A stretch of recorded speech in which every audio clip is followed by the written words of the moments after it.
I removed sugar for 30 days. No sweets, no soda, no hidden sugar.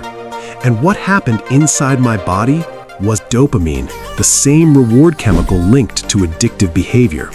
So when I stopped, my body fought back. Here's what actually happens. Day 1 to day 3. The first 72 hours are brutal. Dopamine drops.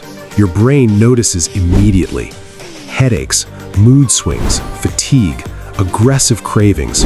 Your blood sugar starts fluctuating. Cortisol, your stress hormone, can spike. It feels uncomfortable, but this isn't weakness. It's neurochemistry recalibrating. Your brain is trying to restore balance. And if you survive this phase, everything changes. Day 5. Insulin spikes begin stabilizing. Normally, sugar causes sharp insulin releases to push glucose into your cells.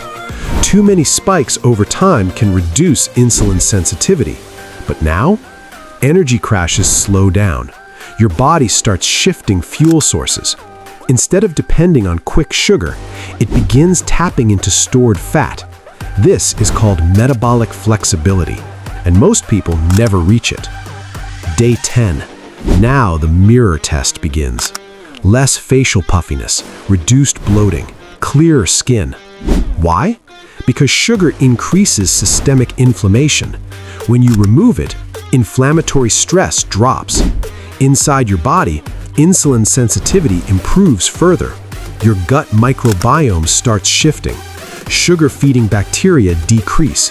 Cravings don't just reduce mentally, they reduce biologically. Day 15. Now hormones recalibrate. Insulin becomes more efficient. Leptin, the hormone that tells you you're full, works better. Ghrelin, the hunger hormone, stabilizes. You feel satisfied with less food. Your brain gets stable fuel. Focus sharp.